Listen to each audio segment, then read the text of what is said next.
My name's Blake Manley. I'm a teacher at Sweet Home High School in Forestry and Natural Resources.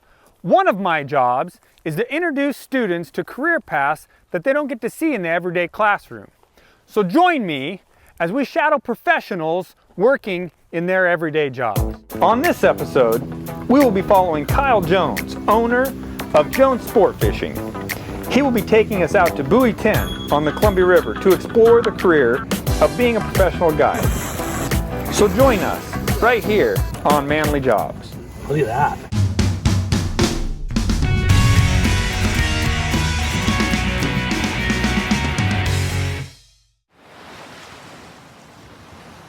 We're here with Kyle Jones, owner of Jones Sport Fishing, and today we're going to go out on the water with him. He's going to teach us a little bit about what it takes to be a fishing guide. So, Kyle, is there anything you want to open up with? I don't know. I don't think so. It's a good life. It's early. It's a good life. It's early. Yeah. We're here. It's just after 5 o'clock in the morning, which is the normal hours of a guide.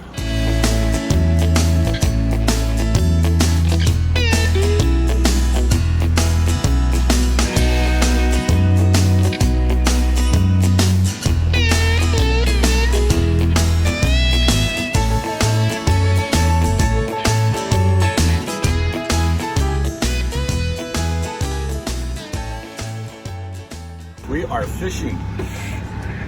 Gary, one of Kyle's customers. Gary, where are you from? I'm from Boise. Boise, Idaho. Known Kyle for over 12 years. Big Al. I live in Klamath Falls. Gary's a good friend of mine, sort of a half-assed relative that I don't claim. I've fished my whole life, and I want to be out here every single day chasing fish. And I realized that at one point, if I wanted to be married, have kids, and have a life, that if I was going to spend the amount of time that I wanted to spend on the water, it needed to be what I do for a living. Legally, we have to have a United States Coast Guard license, a master OUVP, which is an operator of an uninspected passenger vessel that lets us carry 6 passengers for hire. So at minimum, you gotta have that. You need to have your insurance and then the guide license and stuff. And within that qualification for that Coast Guard license, there's hours that you have to be able to prove that you've spent. I can't remember what it is, but it's a substantial amount of hours on the water so that you're competent in operating. Because I mean, our number one thing. I mean, yeah, we're out here to catch fish, but it's really safety and making sure that our trip is we return and once we leave port that we get back. That's our number one priority. Oh yeah, that's a nice fish out. Yeah.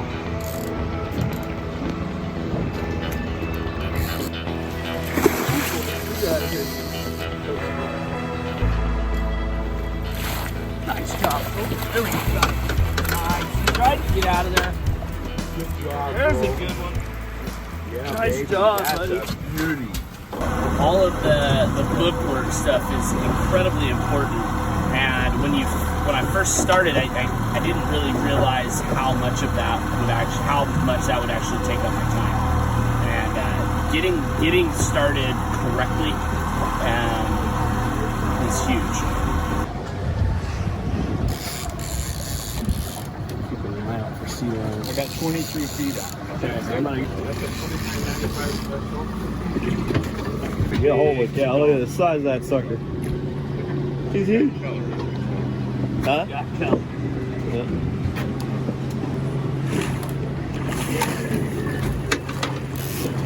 Look at that pause. Thank you, Kyle. Look at that pause. Nice. I'll take that dog. All right. Sweet man. I'm willing to travel and build my business mostly around salmon stealing. We do walleye and sturgeon fish, but salmon's really the big deal for us. Yeah.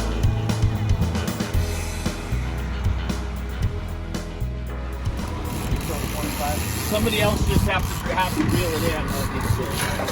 Mr. Hart with a hookup.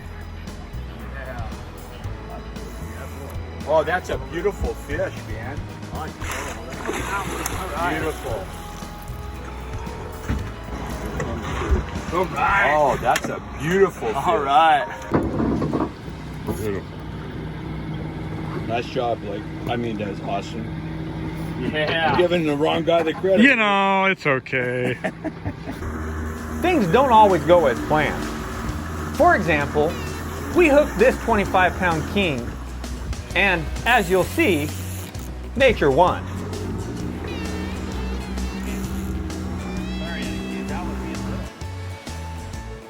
There it goes.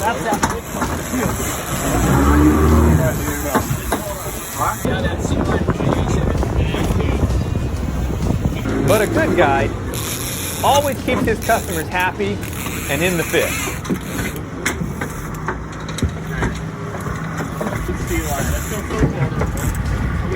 Are we gonna get? Well done. All right.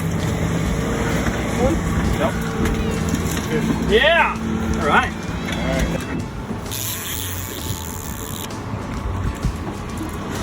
Oh yeah, yeah, there we go.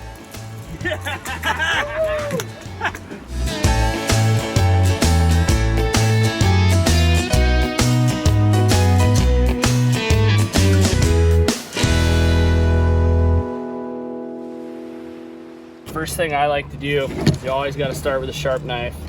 So I almost always hit my steel in between. But having a sharp knife really helps. And I like to go ahead and I take most these big chunks of fins off. So I take this bottom anal fin off, and then I come underneath and I take those fins off, and then the dorsal fin, just take them off. Everything fillets easier once those are out of the way. Then I split them up the middle. I make sure that there's no eggs in there. And then this one's a male, so we don't have any eggs there. And then I come right in behind the pec fin, right in behind the head, angle toward the head, and then lay my knife sideways and come right down the back.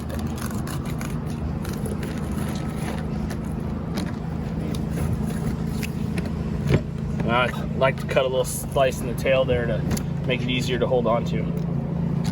And then the other side is basically the same thing, right behind the head, down the backbone,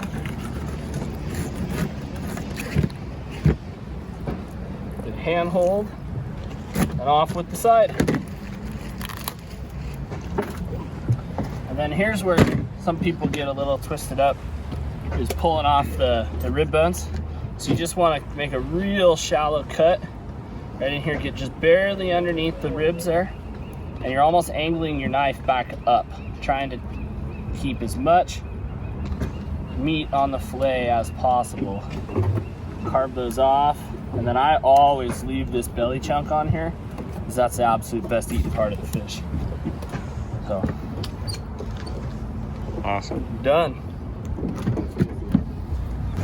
When we're done fishing, we're able to just throw our guts right back in the river, but since we're in a marina and we have sea lion issues here, we try and we bring them all back out into the main river so that we don't keep having issues in there with sea lions coming in and getting on the dock. So, you know, back to the river, crab's got to eat too.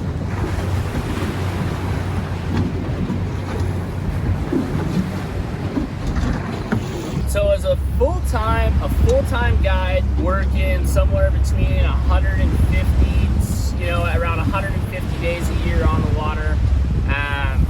You know, and I mean full-time, that's your only job. You know, last year as an example, our business grossed somewhere in the neighborhood of 120 to 130,000, and of that we probably take home 40 to 50%, depending on the year.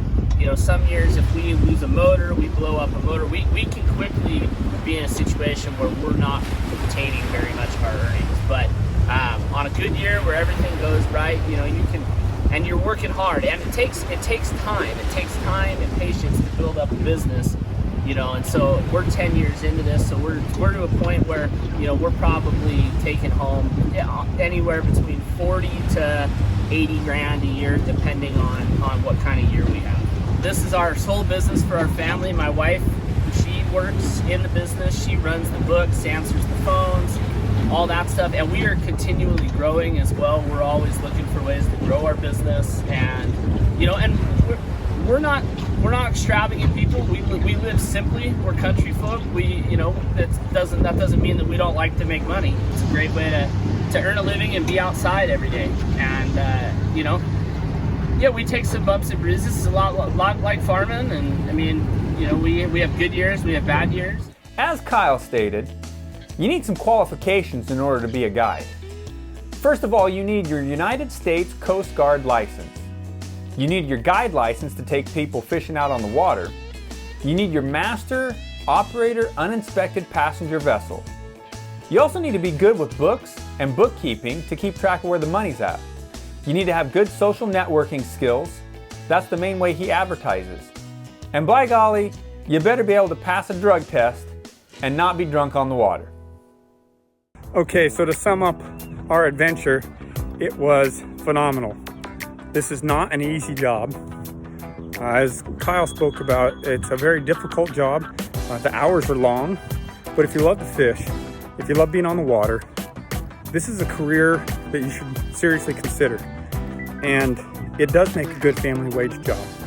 You're not going to become a millionaire doing what he does, but he loves what he does.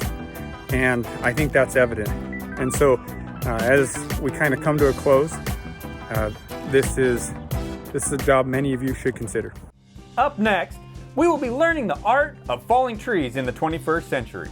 The best angle for these teeth was an angle that actually matched something that they already found in nature, a beaver's tooth. This is a double cut one, and it's leaning heavily, so I'm going to push on it a little bit first, get it going, and then cut it. Here we go. We'll see you next time, right here on Manley Jobs.